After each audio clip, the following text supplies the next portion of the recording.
이 시간 우리 사도신경으로 우리의 신앙을 고백하는 시간 갖겠습니다. 함께 고백합니다. 나는 전능하신 아버지 하나님 천지의 창조주를 믿습니다. 나는 그의 유일하신 아들 우리 주 예수 그리스도를 믿습니다. 그는 성령으로 잉태되어 동정녀 마리아에게서 나시고 본디오 빌라도에게 고난을 받아 십자가에 못 박혀 죽으시고 장사된 지 사흘 만에 죽은 자 가운데서 다시 살아나셨으며 하늘에 오르시어 전능하신 아버지 하나님 우편에 앉아 계시다가 거기로부터 살아있는 자와 죽은 자를 심판하러 오십니다. 나는 성령을 믿으며 거룩한 공교회와 성도의 교제와 죄를 용서받는 것과 몸의 부활과 영생을 믿습니다. 아멘. 우리 예배를 기뻐 받으신 하나님께 감사의 박수 올려드리겠습니다. 찬양합니다.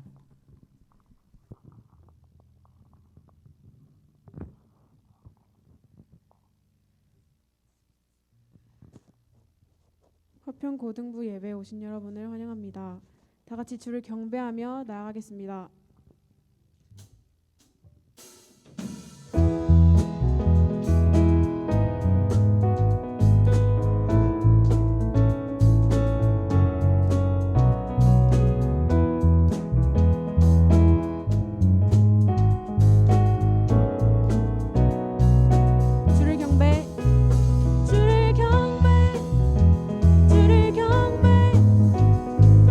경배하리라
높이리 나는 주만 높이리 결코 내 맘 변치 않네 세상 모든 권세 모든 영광 십자가 앞에 다 버리고 나의 충성과 내 헌신 내 모든 소망 오직 예수 나무에 달려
주어지는 평안함 만족함을 느끼네.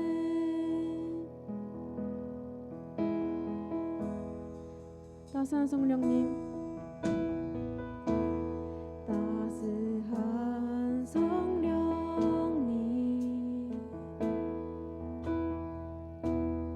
마음으로 보내 내 몸을 감싸며 주어지는 평안함 만족함을 느끼네. 부르신 곳에서 나는 예배하네. 어떤 상황에도 나는 예배하네. 부르신 곳에서 나는 예배하네. 어떤 상황에도 나는 예배하네.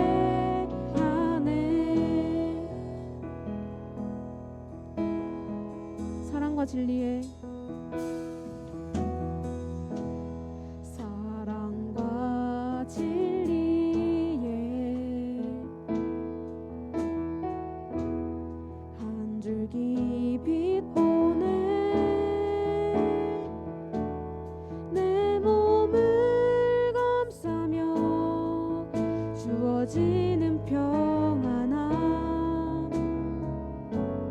그 사랑을 느끼네.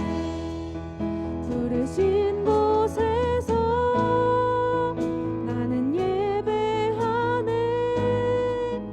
어떤 상황에도 나는 예배하네. 부르신 곳에서 나는 예배하네. 어떤 상황에도 나는 예배. 부르신 곳에서 부르신 곳에서 나는 예배하네. 어떤 상황에도 나는 예배하네. 부르신 곳에서 나는 예배하네. 상황에도 나는 예배하네. 내가 걸어갈 때 내가 걸어갈 때 길이 되고 살아갈 때 삶이 되는 그곳에서 예배하네. 내가 걸어갈 때 길이 되고 살아갈 때 삶이 되는 그곳에서 예배하네. 내가 걸어갈 때 내가 걸어갈 때 길이 되고 살아갈 때 삶이 되는 그곳에서 예배하네. 내가 걸어갈 때 길이 되고 살아갈 때 삶이 되는 그곳에서 예배하네.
이 시간 함께 기도드리길 원합니다.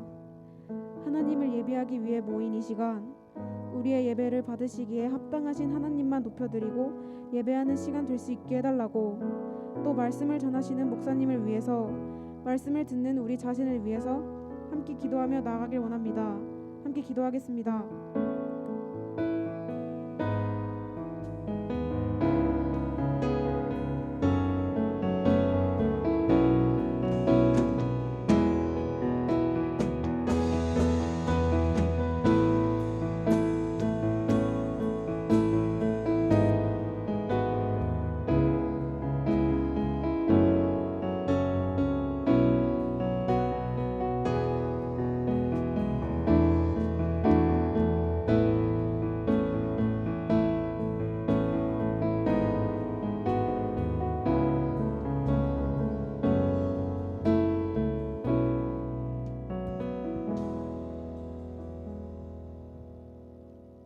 여호와를 경외하는 것이 지식의 근본이거늘 미련한 자는 지혜와 훈계를 멸시하느니라. 아멘. 우리를 언제나 사랑하시는 은혜의 하나님, 오늘 이 시간도 대면과 비대면으로 우리를 예배의 자리로 이끄심을 감사합니다. 이 시간 우리의 마음이 하나 되어 하나님을 전심으로 찬양하고 예배할 수 있도록 마음을 붙들어 주세요. 우리의 삶을 고백합니다. 하나님보다 다른 것을 사랑하고 두려워하며 하나님의 말씀에 순종하지 않은 모습이 있었음을 고백합니다. 그러나 이 시간 십자가에서 그리스도께서 흘리신 피와 우리의 죄를 용서하신 하나님의 은혜를 기억하며 우리가 죄에서 돌아오도록 결단하며 또 하나님께 우리의 죄를 고백할 마음이 생기기를 기도합니다. 고등부 친구들의 중간고사가 마무리되어 가고 있습니다. 어떤 결과가 있든지 하나님께서는 우리를 사랑하시며 또 우리를 선한 길로 인도하십니다. 우리의 길을 인도하시는 하나님을 고등부 친구들이 바라보며 또 하나님을 의지할 수 있도록 우리 고등부 친구들의 마음을 붙들어 주세요. 말씀을 전하시는 최사무엘 목사님께 하나님의 지혜와 은혜를 더하여 주시고 또 목사님의 가정이 진리와 복음 위에 세워지는 가정이 되도록 복을 더하여 주세요. 예배를 마치는 시간까지 우리를 붙들어 주시고 다가오는 한 주도 주님을 의지하며 주님 안에 살아가는 우리 될 수 있도록 인도해 주세요. 예수님의 이름으로 기도합니다. 아멘.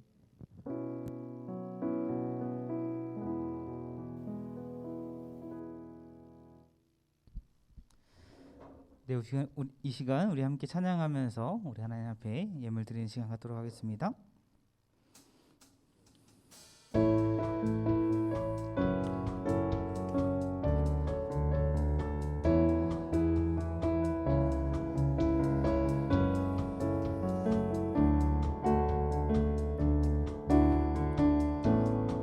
나의 가장 낮은 마음, 나의 가장 낮은 마음, 주님께서 기뻐하시고 작은 일에 큰 기쁨을 느끼게 하시는 도 우리에게 축복하신 하나님 사랑, 낮은 자를 높여주시고 아름다운 하늘나라 허락하시고 내 모든 건 예비하시네, 모든 건 예비하시네. 주님 찬양합니다. 찬양함의 기쁨을, 감사함의 평안을, 간구함의 하나님 알도록 하셨네. 아멘. 잠시 기도합니다. 살아계셔서 우리의 삶을 주관하시고 다스리시는 하나님 감사합니다. 한 주간의 삶도 우리를 지켜 보호하여 주셨다가 이 시간 하나님의 존전에 나와 하나님을 찬양하며 예배할 수 있는 시간 허락하여 주심이 너무나도 감사합니다. 하나님, 이 시간 귀하고 복된 시간 되게 하시고 하나님의 나라를 경험하며 또 하나님을 더 알아가는 시간 되게 하시고 또 하나님 나라의 백성으로서 또 하나님의 거룩한 자녀로서 결단하며 또 하나님의 영광을 위해 살아가겠노라고 다짐하는 이 시간 될 수 있도록, 이 시간 이 예배 될 수 있도록 하나님께 주관하여 주시옵소서. 하나님, 이 시간 코로나 사태로 인해서 함께 예배하지 못하지만 하나님 온라인을 통해서 각자 있는 곳에 예배하는 우리 지체들, 또 이 시간 함께 모이는 모든 지체들 주님께서 주관하여 주시고 마음을 주장하여 주셔서 한 분이신 하나님만 바라보며 예배하는 이 시간 될 수 있도록 주님께서 함께하여 주시옵소서. 이 시간 하나님 앞에 나아갈 때에 귀한 예물 드린 손길이 있습니다. 하나님 드린 손길 가운데 주님께서 지켜주시고 더욱 하나님 앞에 감사함으로 드릴 수 있는 그런 마음과 믿음 허락하여 주시고 또 나아가는 길 형통케 하시고 또 하나님께서 부어주시는 은혜로 말미암아 어떤 상황에도 주님을 예배하며 주님만 높여드리며 또 주님 앞에 귀하게 쓰임받는 주님의 자녀들 될 수 있도록 주님께서 함께하여 주시옵소서. 또 마음은 있으나 드리지 못한 손길 가운데도 동일한 은혜 주시고 하나님께서 부어주시는 은혜에 또 감사하며 또 하나님 앞에 헌신함으로 나아갈 수 있는 은혜 허락하여 주시고 무엇보다 하나님과 인격적인 만남을 통해 삶 가운데 날마다 하나님과 친밀한 교제를 맺으며 나아갈 수 있는 우리 모든 화평고등부 학생들 될 수 있도록 주님께서 주장하여 주시옵소서. 하나님 한 주간 또 시험을 무사히 마칠 수 있는 은혜 허락하여 주시며 감사합니다. 또 이 시간 주님 앞에 나와 또 말씀을 듣고 또 함께 나누고 또 하나님 결단할 시간 가질 때에 은혜 주시고 전하는 자나 듣는 자가 성령 안에 하나 되게 하시고 이 시간 우리 공동체 가운데 하시고자 하는 하나님의 그 오묘한 말씀을 깨닫고 또 은혜되는 그런 시간 될 수 있도록 주님께서 함께하여 주시옵소서. 이 시간 우리 예배를 온전히 주님께서 주장하여 주실 줄 믿사오며 살아계신 예수님의 이름으로 기도하옵나이다. 아멘.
네, 이 시간 고등부 주일 예배에 나온 우리 사랑하는 우리 학생들, 우리 선생님들 주님으로 환영하고 축복합니다.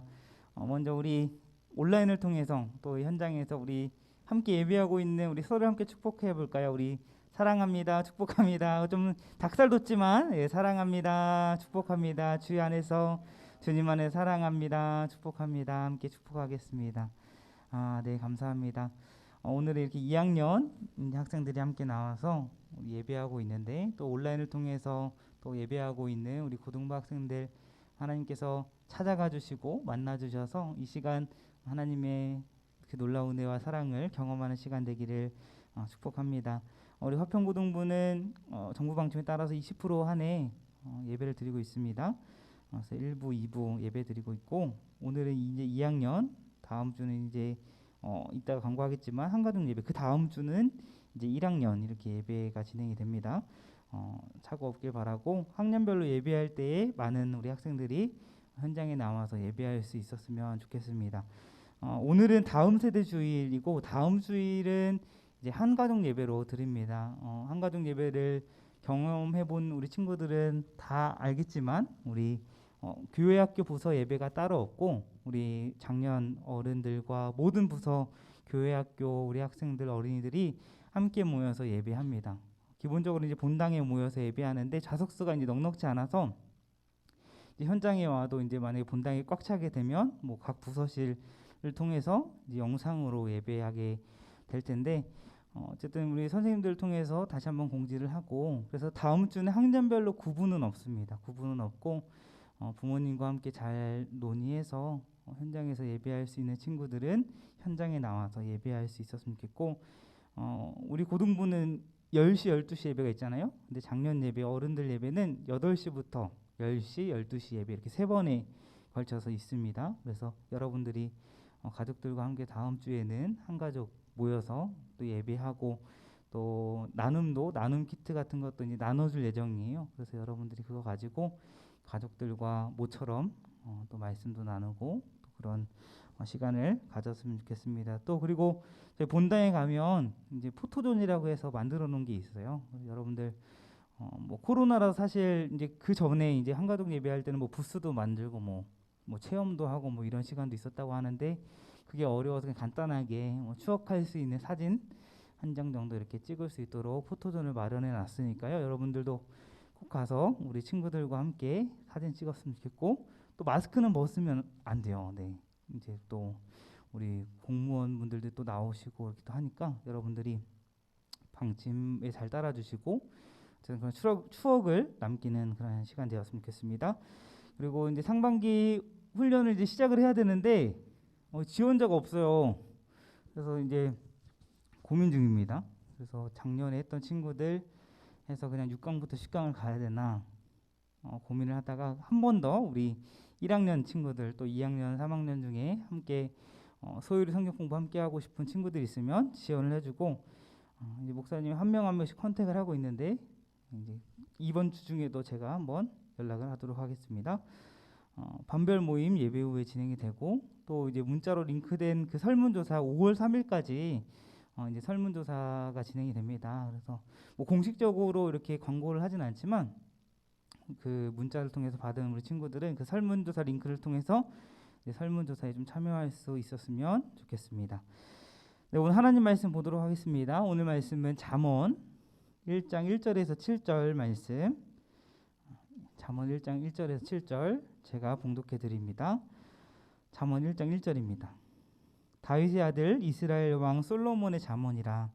이는 지혜와 훈계를 알게 하며 명철의 말씀을 깨닫게 하며 지혜롭게 공의롭게 정의롭게 정직하게 행할 일에 대하여 훈계를 받게 하며 어리석은 자를 슬기롭게 하며 젊은 자에게 지식과 근신함을 주기 위한 것이니 지혜 있는 자는 듣고 학식이 더할 것이요 명철한 자는 지략을 얻을 것이라.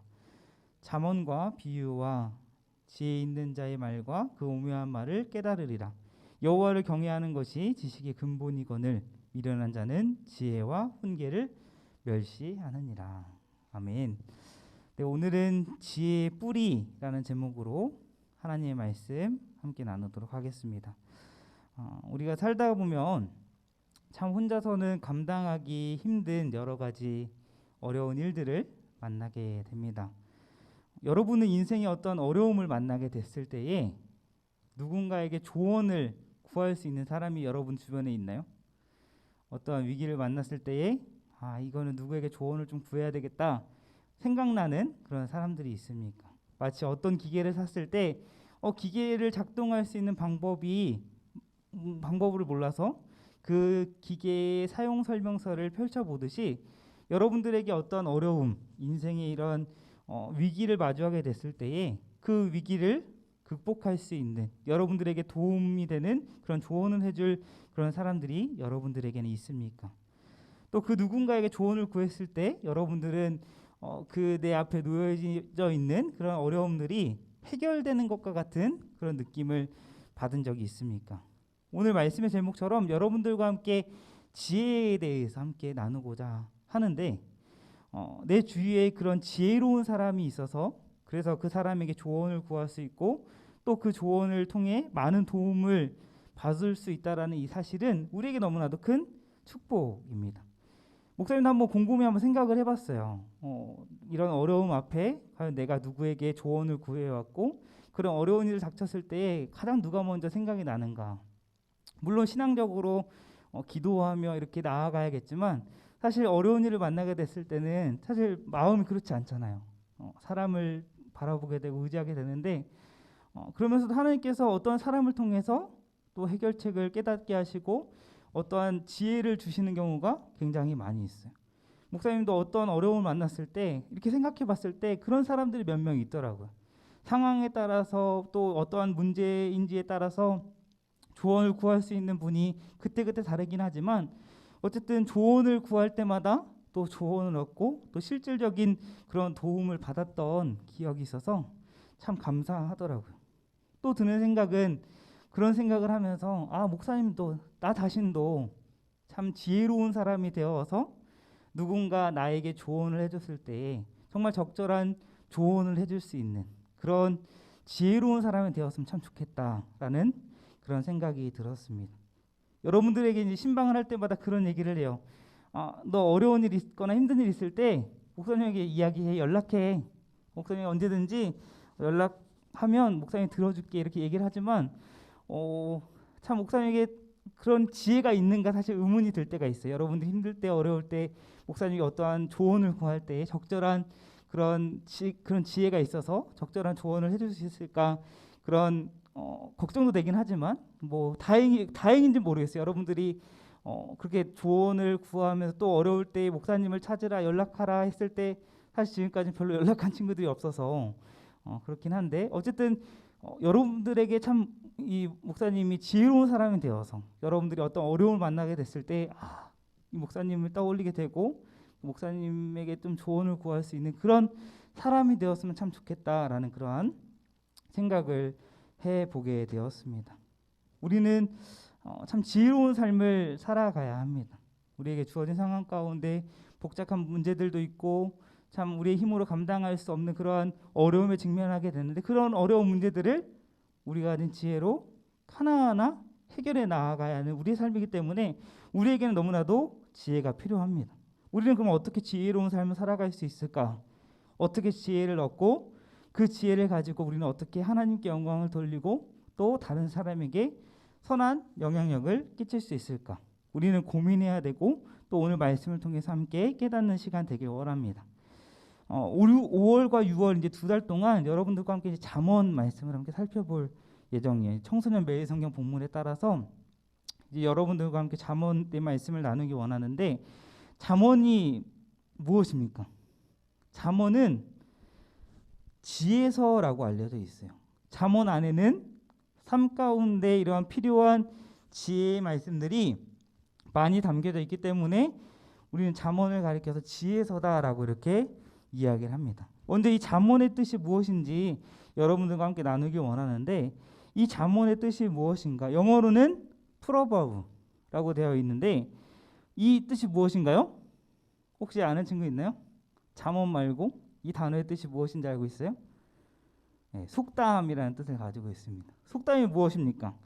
짧은 글이지만 오래전부터 내려와서 우리 삶 가운데 어떠한 교훈을 주는 말을 가리켜서 속담이라고 우리가 알고 있잖아요. 잠언이 바로 그렇다라는 겁니다. 특히나 이 잠언에서 이 잠이라는 이 단어는 자세히 보면 이 대나무 죽과 모두 함자가 합쳐져서 바늘이라는 뜻을 가지고 있어요.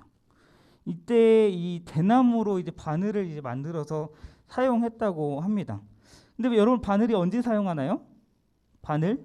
여러분 혹시 바늘을 사용해 본 적 있습니까? 없죠. 별로 없죠. 네. 바늘 보통 언제 사용해요? 옷 같은 것을 꿰맬 때 이 바늘을 사용하잖아요.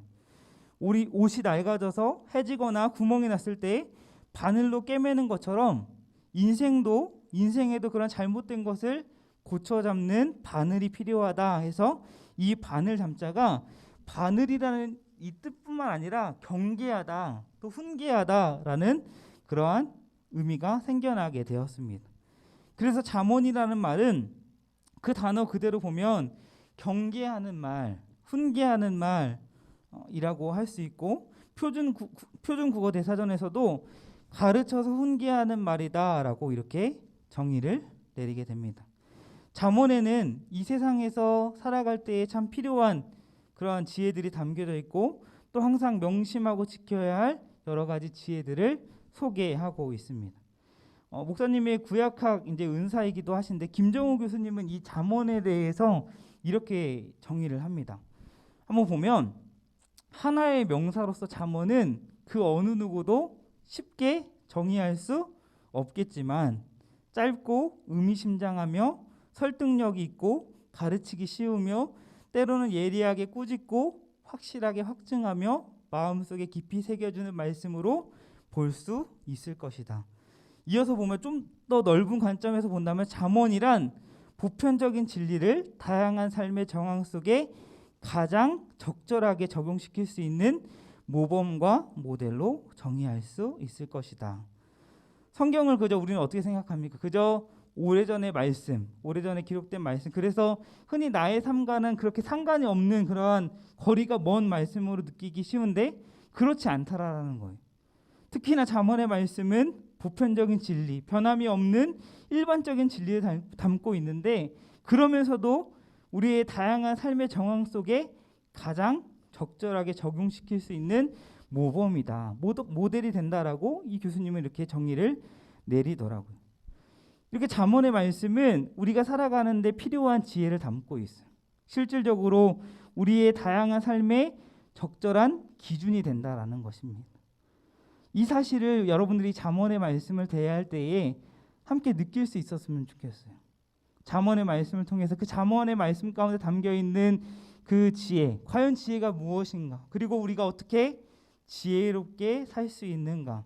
앞으로 2달 동안 여러분들이 이 잠언의 말씀을 대할 때에 이러한 것을 깨닫고 알아가는 그런 시간들이 되었으면 좋겠습니다. 오늘 본문 이 잠언 1장 1절에서 7절은 바로 이 잠언의 서문의 역할을 합니다. 여러분 책을 많이 보나요? 책을 볼 때 여러분들은 어디를 가장 먼저 봅니까? 보통 일반적으로 책의 서문 부분을 봐요. 책의 서문 부분을 보면 저자가 누구이고 그리고 그 책을 기록한 목적과 그 책을 읽음으로써 어떠한 유익을 얻을 수 있는지를 우리가 알 수가 있어요. 마찬가지로 오늘 본문을 통해서 우리는 잠언의 이 주 저자가 누구이고 그리고 이 잠언을 기록한 목적 그리고 잠언의 유익을 우리가 알 수 있는데 그것을 알아감으로써 잠언의 말씀이 우리에게 어떠한 유익이 있는지를 우리는 알 수 있다라는 것입니다. 먼저 잠언의 저자는 누구인가? 오늘 1절 말씀 한번 볼까요? 1절 말씀을 보면 1절 말씀은 표제라고 할 수 있는데 뭐라고 말씀하고 있습니까?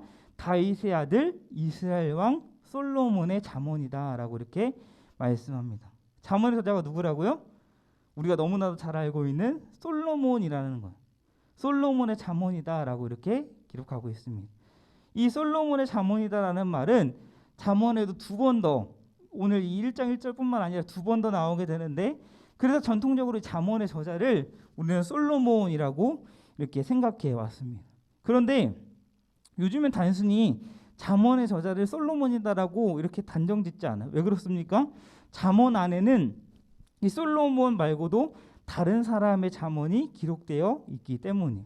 간단하게 좀 살펴보면 30장 1절에 보면은 아굴의 잠언이다라고 기록되어 있고 31장에 보면 르무엘의 어머니가 르무엘 왕을 훈계한 잠언이다라고 기록되어 있어요. 이 밖에도 그저 지혜 있는 자의 잠언이다라고만 소개를 하는 것을 잠언에서 볼 수가 있습니다. 무엇보다 25장 1절 말씀을 함께 보면 여기서 솔로몬의 잠언이다라고 말씀하고 있는데 그 뒤에 이어서 나오는 말을 보면 유다 왕 히스기야의 신하들이 편집한 것이다라고 기록되어 있는 것을 볼 수가 있어요. 그래서 정확히 잠언의 저자가 솔로몬이다라고 할 수는 없고 잠언이 기록되기까지 아마도 다윗 왕조에서 수세기 동안 전수되어 왔고 그런 과정 가운데 그런 솔로몬을 비롯한 여러 지혜자들의 잠언이 후대에 한데 묶여가지고 하나의 책으로 구성된 것을 우리는 볼 수가 있습니다. 솔로몬만이 잠언의 유일한 저자가 아니라 주 저자라고 할 수 있는 것. 이렇게 잠언에 대해서 이런 저자에 대해서 얘기하는 이유는 여러분들의 일반적인 지식을 알려주기 위한 거예요. 사실 잠언을 기록했을 때 그 역사적인 정확한 배경을 우리는 알 수가 없어요. 누가 저자인지는 사실상 그렇게 많이 중요하지는 않습니다. 중요한 것은 무엇이에요? 하나님께서 여러 지혜자들을 통해서 기록하신 이 잠언의 말씀을 통해서 하나님께서 어떤 지혜를 말씀하고 계신지 그 의미가 우리에게 중요한 것이. 계속해서 오늘 본문 2절과 3절의 말씀을 보면 잠언이 왜 기록되어 있는가? 잠언이 기록된 목적에 대해서 말씀하고 있습니다. 먼저 2절을 한번 볼까요? 2절 말씀을 보면 이는 지혜와 훈계를 알게 하며. 잠언의 말씀은 뭐를 알게 한다고요? 지혜와 훈계를 알게 하는데 목적이 있다라는 거예요. 지혜는 무엇입니까? 여러분 지혜가 뭐야? 라고 물어보면 뭐라고 대답하겠습니까? 대답할 수 있어요? 지혜가 뭐예요? 네, 막상 떠오르지 않죠. 지혜가 지혜지 지혜가 뭐야? 약간 이런 뭔가 사람 이름 같기도 하고 목사님 때는 막 지혜라는 이름이 많았는데 요즘에는 그렇게 지혜라는 이름이 많이 없는 것 같긴 한데 어쨌든 지혜라는 것이 이렇게 한 단어로 간단하게 정의를 내리기가 참 쉽지가 않습니다. 왜냐하면 지혜라는 단어가 다양한 의미로 사용되기 때문이에요. 때로는 전문적인 지식이나 기술을 가리킬 때 사용되기도 하고, 때로는 위기를 돌파할 수 있는 재치와 분별력을 가리키기도 하고, 때로는 지혜가 어떤 어려운 문제에 대한 답하는 능력을 가리키기도 하기 때문이에요. 다양한 의미로 사용되는 이 지혜를 통해서 우리는 무엇을 알 수 있습니까? 지혜는 삶을 살아가는데 꼭 필요한 능력과 기술이 되어서 그 지혜를 통해서 과연 내 삶 가운데 가장 의미가 있고 가장 가치 있는 것이 무엇인가? 어떻게 잘 살 수 있는가? 이런 뭔가 철학적인 그러한 질문에 대한 답을 얻을 수가 있다라는 거예요. 그래서 지혜는 우리가 살아가는 데 있어서 너무나도 중요합니다. 꼭 필요한 것이죠. 근데 세상에 많은 사람들은 이 지혜라는 것을 얻고자 하지 않아요. 그저 눈에 보이는 것, 그냥 눈에 보이는 그냥 자기 욕심에 따라서 이런 눈에 보이는 것에 가치를 두고 그러한 것들을 추구하는 그런 삶을 살아갑니다. 그러나 우리는 이 잠언의 말씀을 통해서 이 눈에 보이지 않는 가치, 지혜를 추구하는 이러한 가치의 삶을 살아가야 하는 것이죠. 그렇다면 훈계는 무엇인가? 훈계는 뭐예요?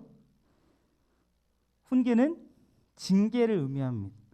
매를 맞는 거예요. 여러분 징계를 왜 받습니까? 징계 받아본 적 있어요?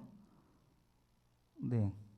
동공이 흔들리는데 징계를 받아본 적 있어요? 네. 바르게 걸어야 할 길을 잘못 걸었을 때, 바르게 살아야 되는데 잘못된 방법으로 살아갈 때 우리는 징계를 받죠. 근데 문제는 뭐예요? 징계를 받았어요. 매를 맞았어요. 근데 징계를 받아도 매를 맞아도 내가 뭘 잘못했는지 모를 때, 그때야 참 답이 없죠. 목사님 어릴 적에 뭐 보이는 이미지에 따라서 그렇게 많이 매를 맞지는 않았어요. 많이 혼나지는 않았는데 기억해 봤을 때 부모님께 매를 맞았던 적이 이유는 같아요. 왜 매를 맞았냐면 예배 드릴 때 장난쳐서 딴짓해서, 그래서 부모님에게 매를 맞았던 그런 기억이 납니다. 왜 부모님이 매를 드셨을까요? 미워서? 목사님 미워서? 그냥 혼내주고 싶어서? 아니죠. 바르게 예배할 수 있게 하기 위해서 부모님은 매를 드신 거예요.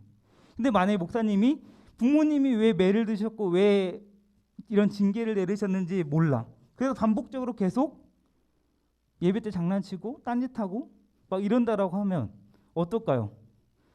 참 답답한 노릇이죠.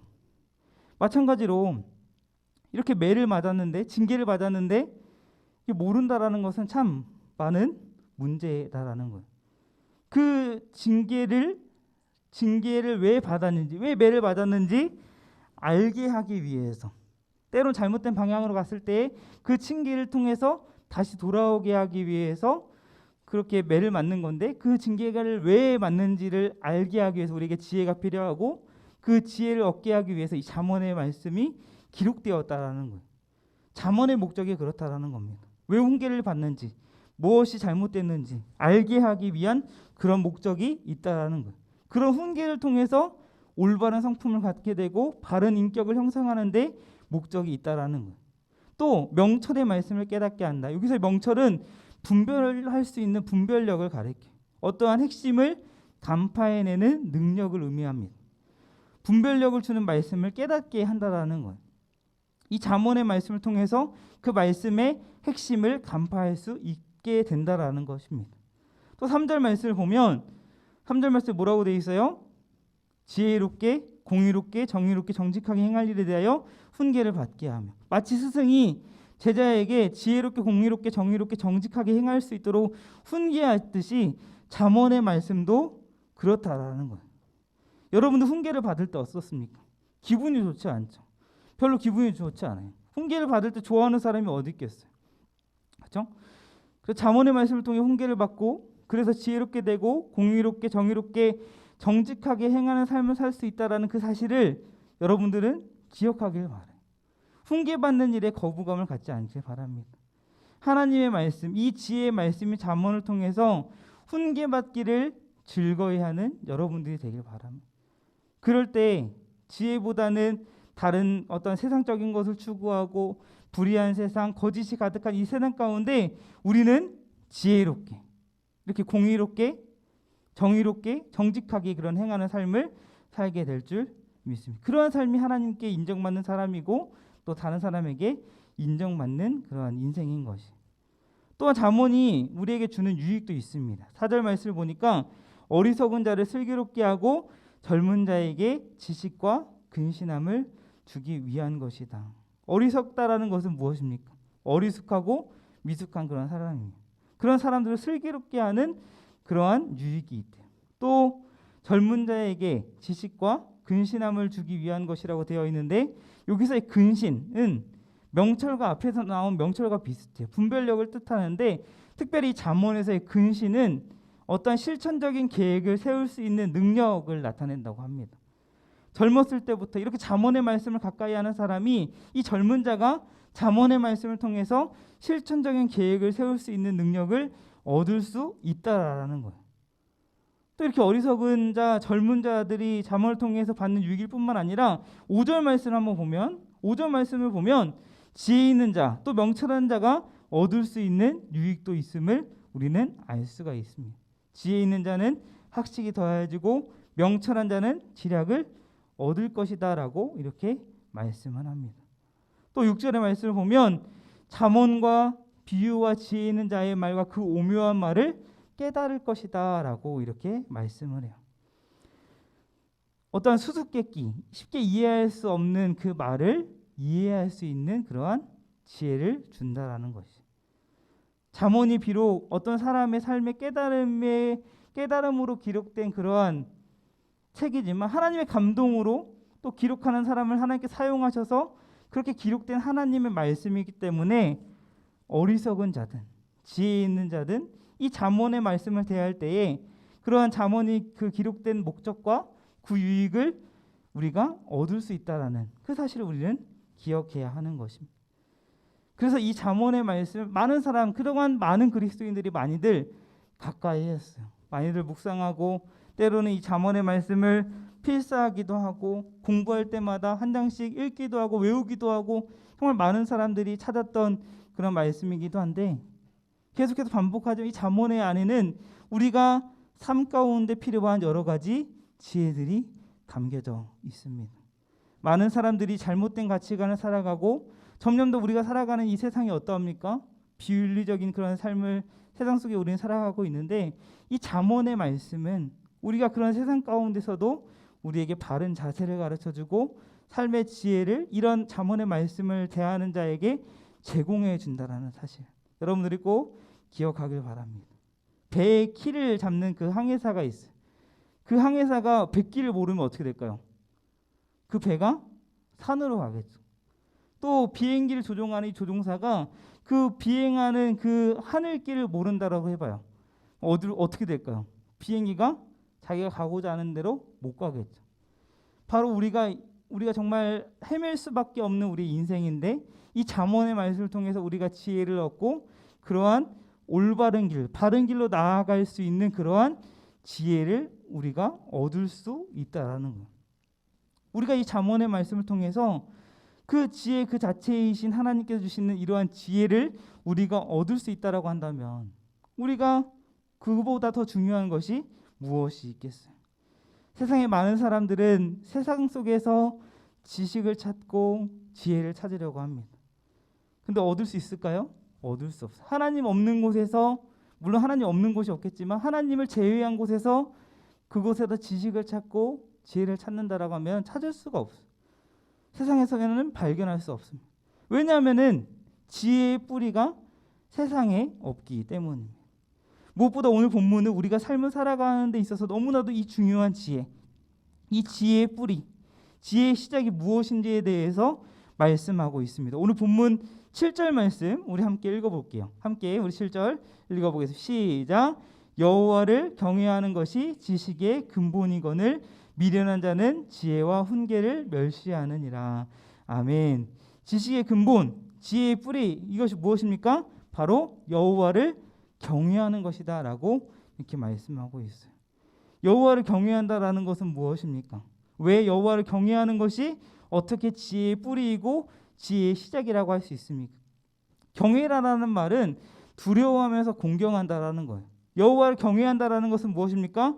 여호와 하나님을 두려워하고 공경한다라는 거예요. 우리는 하나님을 두려워할 수밖에 없는 존재입니다. 왜 그렇습니까? 하나님은 거룩하신 분이시고 하나님은 완전하신 분이시고 그래서 죄에 대해서 반드시 심판하신 분이신데 우리는 어떠합니까? 죄 가운데 살아가는 존재이고 죄성을 가지고 살아가고 그런 연약한 존재이기 때문에 우리는 하나님에 대해 무서움과 두려움을 느끼는 거예요. 그래서 성경에 보면 이사야 선지자의 모습이 그러했어요. 하나님께서 이사야 선지자를 불렀을 때에 그 거룩하신 하나님을 대면했을 때에 이사야는 이렇게 고백합니다. 나여 화로다 나여 망하게 되었도다. 만군의 하나님을 배웠기 때문에 나는 망하게 되었다. 그 거룩하신 하나님을 만나게 되었기 때문에 나는 망하게 되었다. 나의 연약함 때문에 나의 그 죄성 때문에 하나님의 그 하나님을 만나게 됐을 때 이런 두려움으로 반응하는 이사야의 모습을 볼 수가 있습니다. 우리가 이렇게 하나님을 두려워하는 마음으로 산다고 한다면 우리가 과연 사람이 보지 않는다고 할지라도 어떻게 우리가 하나님께서 보시기에 내 마음대로 살아갈 수 있을까요? 내 마음대로 죄를 지으며 살아갈 수 있을까요? 그렇게 살 수 없는 거예요. 거룩하신 하나님께서 언제나 나와 함께 하시고 내 삶이 언제나 하나님 앞에 있다라는 사실을 자각할 때에 쉽게 죄를 지을 수 없는 것이죠.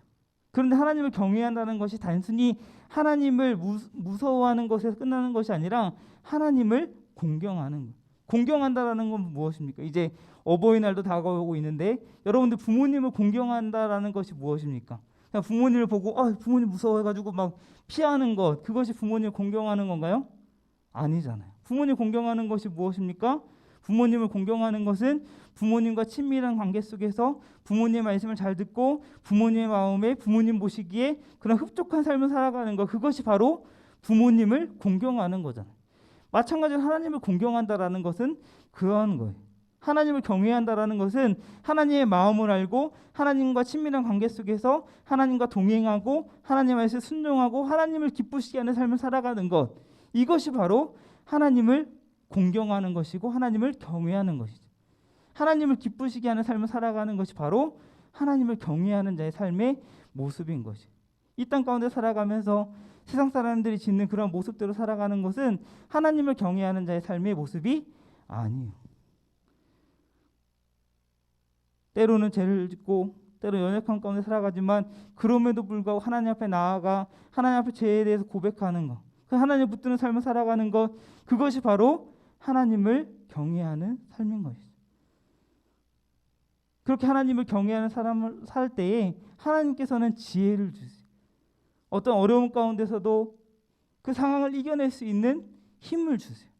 그렇기 때문에 지혜의 뿌리, 지혜의 시작이 바로 하나님을 경외하는 것이다 라고 우리는 할 수 있는 것입니다. 하나님의 말씀을 통해서, 무엇보다 이 잠언의 말씀을 통해서 여러분들이 더 하나님을 알아갈 수 있기를 바랍니다. 과연 하나님이 원하시는 삶이 무엇인지, 하나님을 경외하는 삶이 과연 어떠한 삶인지, 이 해답을 이 잠언의 말씀을 통해 깨닫는 여러분의 삶이 되길 원합니다. 하나님은 그렇게 하나님을 경외함으로 지혜를 구할 때 하나님은 지혜를 주세요. 솔로몬이 그랬잖아요. 지혜자라고 여겨진 솔로몬이 하나님을 경외함으로 하나님께 지혜를 구할 때에 어떤 은혜 주세요? 전무후무한 그러한 지혜를 솔로몬에게 주셨다라고 성경에 기록하고 있잖아요. 야고보 기자도 이렇게 이야기를 합니다. 우리 함께 고백해 볼게요. 우리 함께 읽어보도록. 야고보서 말씀이 없나요? 네. 야고보서 말씀 목사님 읽어줄게요. 너희 중에 누구든지 지혜가 부족하거든 모든 사람에게 후히 주시고 꾸짖지 아니하시는 하나님께 구하라. 그리하면 주시리라. 이렇게 말씀하고 있어요. 나에게 지혜가 부족함을 느낄 때, 지혜 그 자체이신 하나님을 신뢰함으로 하나님을 경외하며 하나님 앞에 지혜를 구하며 나아갈 때에 하나님께서 삶 가운데 꼭 필요한 지혜를 반드시 주십니다. 오늘 말씀을 통해서 여러분들이 모두가, 우리 화평고등부 모두가 하나님을 신뢰함으로 하나님을 경외하며 또 하나님께 지혜를 구하며, 그래서 하나님께 주신 지혜로 그런 어리석은 자의 삶이 아닌 지혜로운 그런 삶을 살아갈 수 있기를 바랍니다.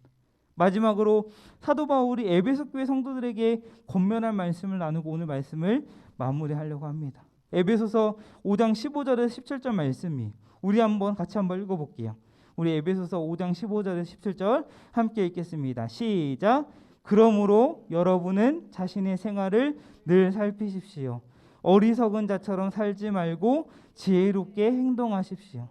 때가 악하니 가능하면 선한 일을 할 수 있는 기회를 잘 붙드시기 바랍니다. 분별 없이 어리석은 자가 되지 말고 주님이 원하시는 것이 무엇인지 배우도록 노력하십시오. 아멘. 우리 세상은 너무나도 악한 세상 가운데 있습니다. 그런 악한 세상 가운데서 여러분들이 어리석고 그런 미련한 자의 삶이 아니라 오늘 말씀을 통해서 지식의 뿌리, 지혜의 뿌리인 하나님을 경외하는 삶을 살기로 작정하는 여러분 되길 바랍니다. 주님 주시는 지혜로 하나님께서 원하시는 것이 무엇인지 분별하면서 하나님께 영광 돌리며 하나님을 기쁘시게 하는 삶을 살아갈 때에 하나님께서 여러분들에게 지혜를 주시고 또 여러분의 삶을 인도해 주실 줄 믿습니다. 그러한 은혜를 누리며 나아가는 우리 사랑하는 모든 화평고등부 모두 되기를 주님의 이름으로 축복합니다. 오늘 말씀을 생각하면서 함께 찬양하기 원하는데요. 우리가 세상을 살아가는데 필요한 지혜를 하나님께 구하기에 앞서서 먼저 우리가 하나님이 누구신지 알고 또 경외하는 마음으로 하나님의 아름다우심을 찬양하고 높여드리길 원합니다. 우리 주의 아름다움은 우리 함께 찬양하며 나아가겠습니다. 우리 잘 모르는 찬양일지라도 우리 악보를 그래서 목사님 준비했거든요. 네, 그래서 우리 함께 찬양하며 나아가겠습니다.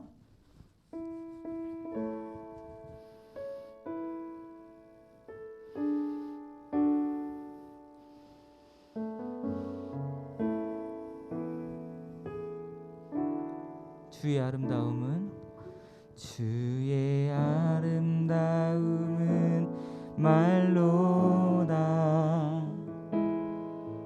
영원할 수 없고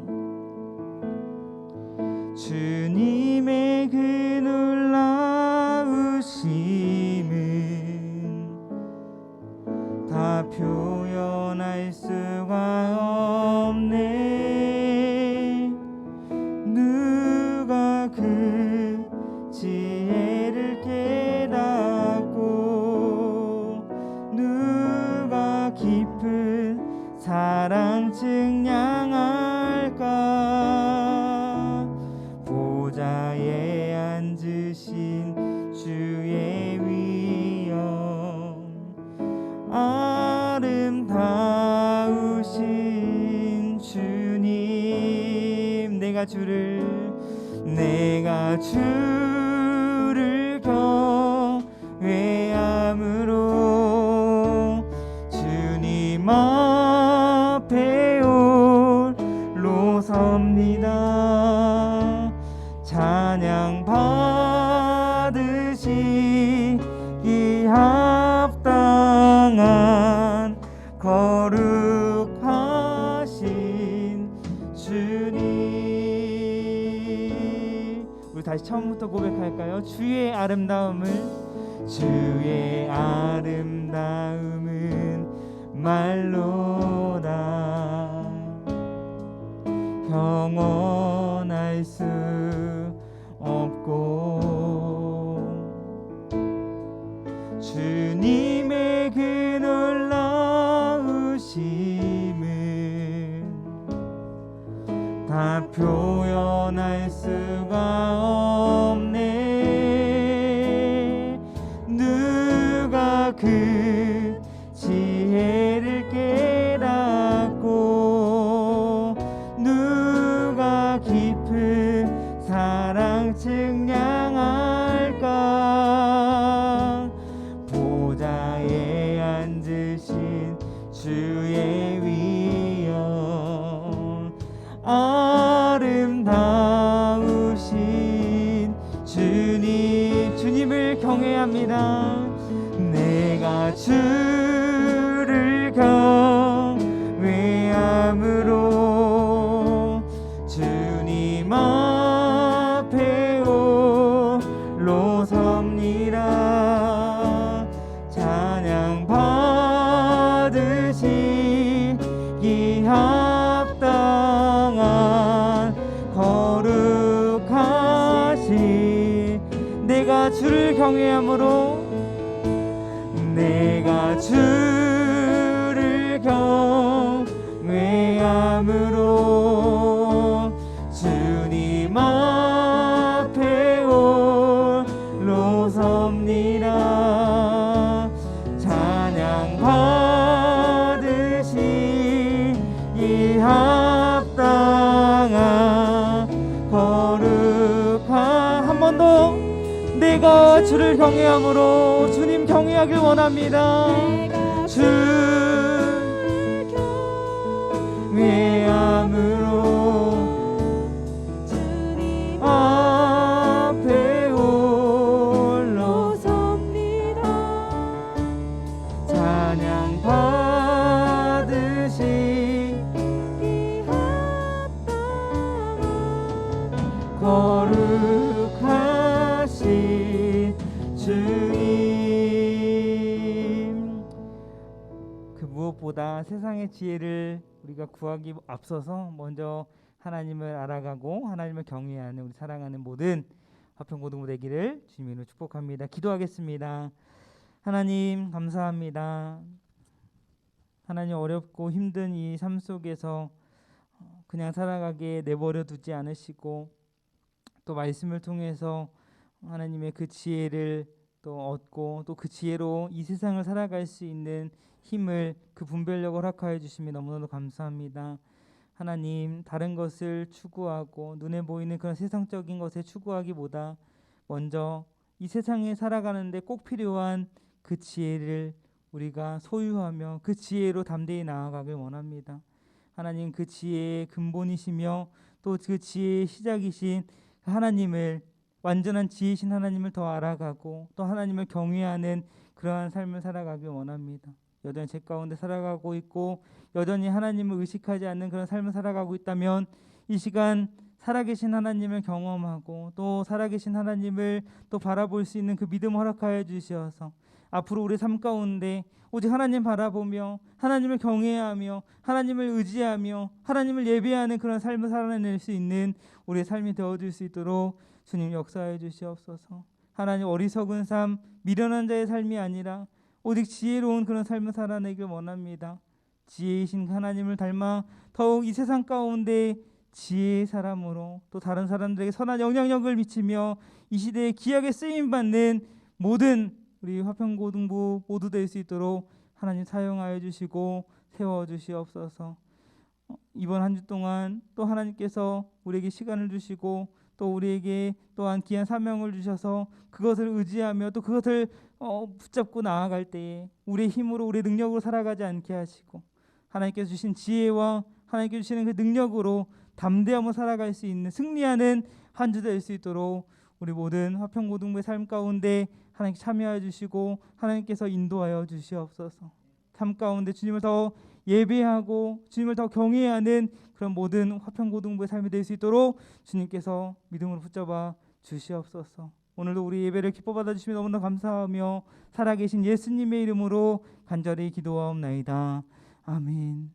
이제는 우리 주 예수 그리스도의 은혜와 하나님의 다함없는 사랑과 성령님의 내재교통 역사 인도 보호하심이 오늘 잠언의 말씀을 통하여서 지혜의 뿌리, 지혜의 시작이 하나님을 경외하는 것임을 깨닫고 우리 삶 가운데 죄 가운데 살아가는 것이 아니라 하나님을 경외함으로 신실함으로 하나님의 자녀답게 살아가기로 결단하는 이 시간에 머리 숙인 모든 예배자들 위에 주님의 몸된 화평교 고등부 위에 이제로부터 영원토록 함께 있을지어다.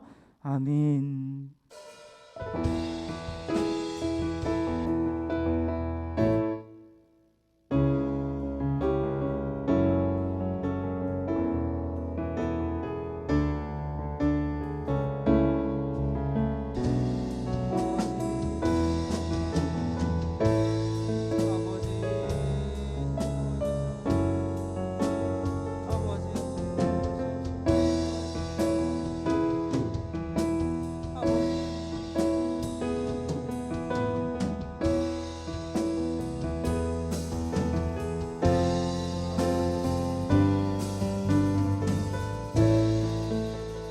우리 하나님께 영광의 박수 하겠습니다.